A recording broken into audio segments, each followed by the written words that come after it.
before I introduce our next woman of impact, I was mentioning in the opening that we've all been, I don't know, consumed by the images that we're seeing of war out of the Gulf countries. We all know somebody who lives there, somebody who works there, maybe our own relatives. And it reminds you what war is actually like. And therefore, today, I want to welcome on stage our next woman of impact. Women soldiers have been at the front line of our country. We saw it in Operation Sindoor. And I am delighted to welcome the next woman of impact, Major Swathi. If I can have her on stage. Shantakumar. Swathi Shantakumar. That is such an honor to be. It's an honor to be. And before we let Huma go, I am going to actually request her to do the honors. So can I ask you to grab your mic? And I'm going to give you a mic. Thank you. And before you present the award, if there's just something you'd like to say. Can you all hear me? Yeah. So Major Swathi is the winner of a major UN award for actually creating gender inclusion in Sudan. Yes, in South Sudan. In South Sudan. South Sudan. Yes. So you want to tell us a little bit about yourself? So I have led a team of 20 female soldiers. I had gone as part of an infantry battalion to the UN mission. We spent about 18 months there, and over there we conducted various operational patrols, and because of our activities in the region, we got recognized because we started conducting various gender neutral patrols. We started including women and the men soldiers to go on patrols together. And that's why the UN recognized my team's efforts, and I think it's the recognition of Indian Army's efforts also. Amazing. We'll be talking to Swati in just a moment. If I may ask you to do the honors and present. This is my honor. Would you like to say something about our women soldiers? They've had to fight so many barriers. I just feel like so honored to see a woman in a uniform, because I feel all of us have that jazba where we also want to go out there and like protect our country. We cannot thank you enough for the service you've done and how you are inspiring all of us. So thank you so much. Thank you. Would you like to say something to Huma? It's really an honor being here because I know that I do not represent just myself, but my entire team and every women soldier out there. So I'm hoping that young girls also come and join us. May I ask you to do the honors? आपके rights के कुछ बात कर सकते हैं? आपके life के rights पे अगर picture बनानी हो? क्या? What is the procedure to get your rights? But my honor, ma'am. Thank you so much. May I ask you to present the award to Major Swathi Shantakumar? Can we have a big round of applause for these two wonderful women?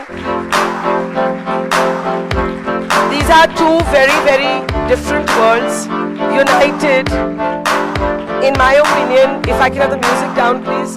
United, I can't hear my own thoughts. If you could have the music down. I just wanted to say these two amazing women come from two very different professions, but they're united by the fact that they had one thing in common, that they were not scared to dream. Huma, I'm going to thank you. And thank you so much. Don't forget to take your award. There it is, yes. Thank you so much, Barkha. You are a trailblazer. I cannot tell you, when I was a little girl and I used to watch you doing the news, how proud we all were. And I used to live in GK. And it was literally a stone throw away from where you would be. So thank you so much for inspiring. Thank you. Thank you. Bye-bye. Thank you, everyone. Let's show Huma Qureshi some love. Thank you. So, Major. Jai Hind. Jai Hind. Isn't this amazing? Can I hear you show how amazing you find her? That's not loud enough for me.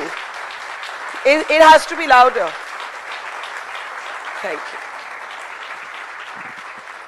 Thank you. Major, you don't come from a military family or a military background. How old were you when you knew that you wanted to be a soldier in the army? I think I was... Just hold the mic up. I was 18 plus because I got to know about the army through my friends in college. So I was already doing engineering when I had the dream that I would join the military. Because after my engineering, I went for a software company where I was working in Bangalore itself for a year. And then I just thought, let me try my luck in joining the army. But is this something or someone you saw that made you want to do it? Tell us about your family background. My family includes my parents and my sisters. I have two younger siblings. We have, okay. It's a lovely photograph Thank there. you. That's my uncle just on my POP day. Yeah. Yeah. So POP is passing out parade, in case you're wondering. But yes. Yeah. So we've never had any 4G background, and coming from Bangalore, we've just seen the Madras Center there or the AC Center, and we've seen the army lifestyle from outside. Yeah. And after my engineering, I just went for the software company where I was working, and I thought that it's some kind of a monotony which I found in the job there, and I thought I wanted something adventurous. And so you actually went from the corporate sector to the army? Yes, yes. Anyone here getting any ideas? So there are a lot of women here from the corporate background. So yeah. So I hold your mic up. I just wanted some adventurous life, and also the life of discipline which the army promised, and that was something which I was quite eager to join. Why, you were very indisciplined or what? No. I had kind of a schedule already set with me, and I felt that that's something which I can follow further ahead. So given that you had no exposure in your family to the forge, once you joined it, what was the first thing that you were like, oh my God, I didn't know this is going to be my life? I think there was, okay. So when I joined the army, because everything that the training was inculcating in us, like the horse riding, or even though I was participating in sports during my college and school days, I was not that into sports. Like I was part of a school team, but not going representing in the nationals. But when I started participating in the academy, I felt that the team spirit that they inculcated in me, it was commendable, because I saw many people who were they were already very well trained in sports or any other fields, and running also. And it felt that I had something to look up to, and I was very inspired by the way they were also performing, and made me also want to improve myself. And what does it make you feel when you see women today, at the front line of Operation Sindoor, at the front line of battle zones, flying fighter jets, leading the Republic Day parade? There was a time when we were young and we would all say, at least I would say, that my perennial crush is a man in uniform. But as I grow older, my perennial crush is a woman in uniform. It really is. So I just want you to share, what is that emotion? What is that emotion? Because they say those who are outside of the military can never truly understand what values actually create that Fauji community. I don't know how many of you, anyone here from a military background? That's a lot of people. So you know what I'm going to be talking about. Your regiment is your family. It's called your Paltan. And, people die for their buddies, for their Paltan. And it has been, as a reporter who covers the military, it's been such a goosebumpy discovery for me. So since there are so many people from a military background, I'm sure there'll be questions. But to girls who want to join the military but feel that, oh my God, it may not be completely equal. And you also mentioned gender neutrality. Is being a woman in the military about gender friendliness or gender neutrality, and are the two different? In the military, there is no thing as you are a man or a woman. It is gender neutral. And while we are being trained, it is truly like that, because while you are being trained, you're training alongside the men and women, because you are training as an officer. And if you're a soldier, then you're training as a soldier. And after your training also, you are commissioned to do particular tasks or your roles. And as per your appointment, your tasks are given to you. So it's never that, okay, you're a girl, so that's why you will be given this particular task. And I have served for 8 years now in the army, and I have seen that I have been deployed in various operational terrains, and I have never experienced any differentiation or bias throughout my career. What has been the most challenging thing? I'm not going to say about being a woman in the army, because you've already told us that the uniform doesn't recognize gender. What for you has been the most challenging thing about being in the military? You were 31 years old? Yes. So what for you has been the most challenging thing in the last 8 years? The recent mission which I went on for the South Sudan? To South Sudan, it was completely different from what we have seen here, because there was already a conflict zone where we were deployed, and to lead a team of 20 women soldiers itself, and we were imbibed into the infantry battalion. So we were doing all the operational tasks. And I realized that it was not a challenge to perform our tasks because we have been trained to do those particular tasks. And it was, a smooth induction per se. And while performing those tasks, we faced various challenges like communicating with the community over there. And that's because it's a totally different community. Yes. It's a totally ravaged nation. Yes. So, I mean, how did you communicate with them? I think we have some photographs of you in South Sudan, which we can bring up. But Yes. do tell us. When we went there, initially the women were quite apprehensive because they had never seen women soldiers working alongside the men. Because it was the first time that Indian engagement team, which I was a part of, has been deployed there. Yeah. So we went on various patrols, like you can see the riverine patrol, and we started communicating with the women there. And what was there a language barrier? Yes, there was a language barrier because they were either speaking the tribal language or Arabic. So we started communicating using some language translators or some technology used through the apps. And we had some pre-translated questions so that we can, communicate better with them. And then we were able to break that barrier. And there was, break the inhibition. And then they were able to see that, yes, we can also, get better and do something like that. I was saying in my opening that when I was a very young reporter, I went to Kargil and I met Vikram Batra. And I said to him, don't you feel scared? Aapko dar nahi lagta? To which he said, ye dil mange more. And I still want to understand the relationship between courage and vulnerability, because being brave is not the absence of fear, it is managing fear. So let me ask you, we're living in an age of war, we're seeing missiles fly over Dubai, Abu Dhabi, Kuwait, we saw these kind of missiles and drones come in during Op Sindoor in our own country. What scares Major Swathi? You said it right, that courage is not the absence of fear. Because when you're at something, you're detailed to do some particular task. Like I was deployed in a high altitude area where I was supposed to take a convoy, and it was snowing also. Initially, obviously, you feel apprehension that okay, it's snowing, and you have to take your troops and your machinery, everything alongside. But then when you realize that your troops are also relying on you, and you need to just focus on the task at hand and stay grounded, and it is very important to stay grounded. And I think that that's what has, helped me overcome my fear. But bullets, terrorism, war... I don't think that... No, that scares you? No, it's okay for me. It's okay? Yes. It's okay? Yeah. No, I think, you've been trained to get over that. So it's not something that fear, I do not know another profession where this sentence, I would say bullets, terrorism, war, and the person on the other side would say, it's okay. I want to open this up for questions. There are many of you from 4G backgrounds, but even those who are not, I'm sure you have questions running through your mind. Ma'am, I'm going to start here. I'm sure you raised your hand. You said you have a military connection. If I could request you to go to that mic, please. And do introduce yourself at the mic. Thank you. Hi, I'm Shivani Lorai, and I don't have a question, but a thought, a comment? Very much. So I wanted to join the Indian Army. Wow. Yeah. So most of my family is from the armed forces. My dad was in the Indian Air Force. My brother is in. But the problem started when my brother went before me, and he was in the academy, and I've always wanted to follow him, whether it was hostel, so Snar is where we went, where he went, and I wanted to be with him, and he was always overprotective. No, I've heard girls abused there, so she can't go. Similarly with the Indian Army, when he went through the exercise or when the training, he said, no, you're too delicate, you can't go, she's not going.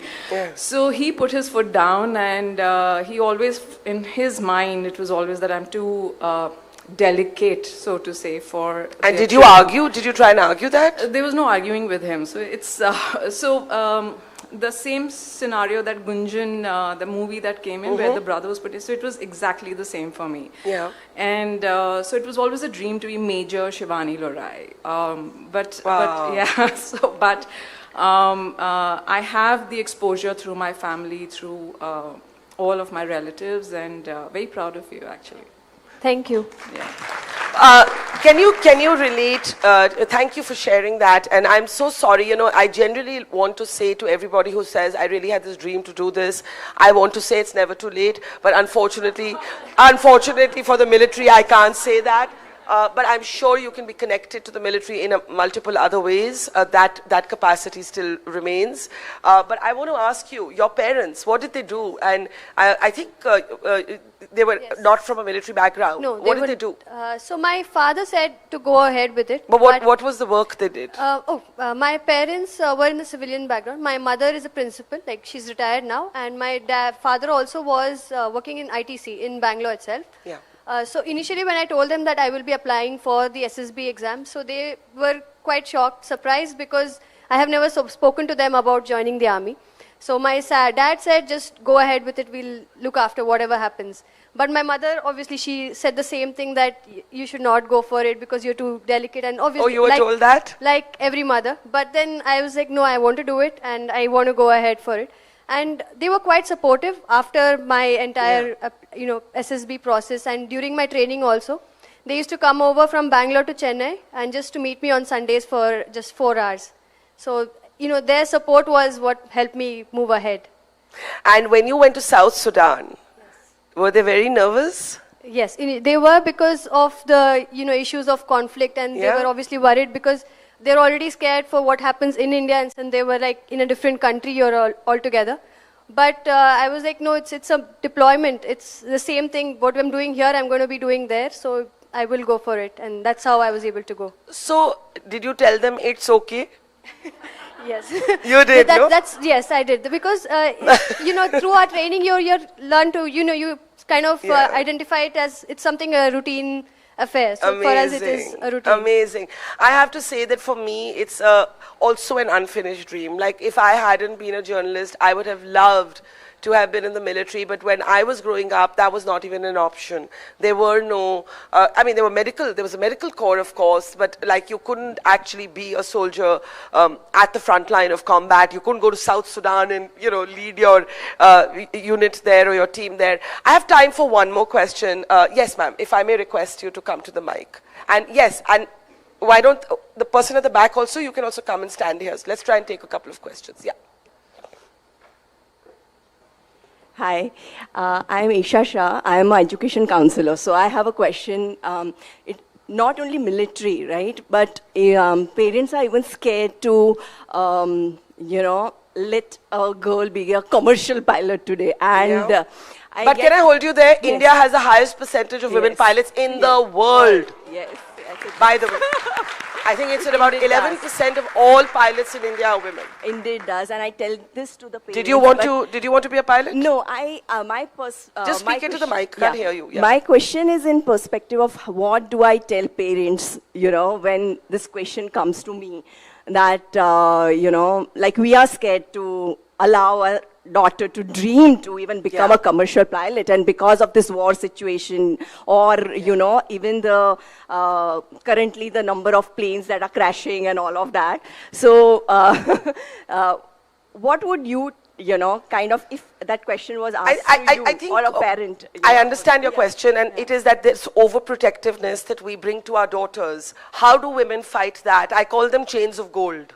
You think you're being really nice to your daughter, but actually you're stopping her from dreaming. What would you say to that? I think, I was able to achieve my dream to some extent because my parents were supportive. And to every parent out there, I would just like to tell that let your daughter dream, and, let her take the first step to her, dream. Because once you confine someone and not let them pursue their dream, it's something you're restricting them, and they're not completely happy. Absolutely. So, quickly, someone had another question. Just run up and ask your question. Yes. Good evening. I'm Maitri. Speak into the mic. I'm Maitri Shantakumar, and my thought would be, how have you kept going on? Because everyone's doubted you always.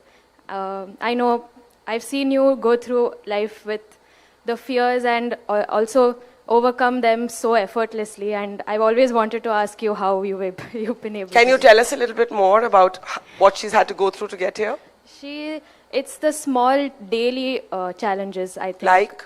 Like, people always, it's normalized that women are in the army, but the question of, oh, you are a woman in the army still comes up, at least in the civilian background. Yeah. So she has always proven that it's okay. That it's never... This "it's okay" is our slogan for the evening. Yes.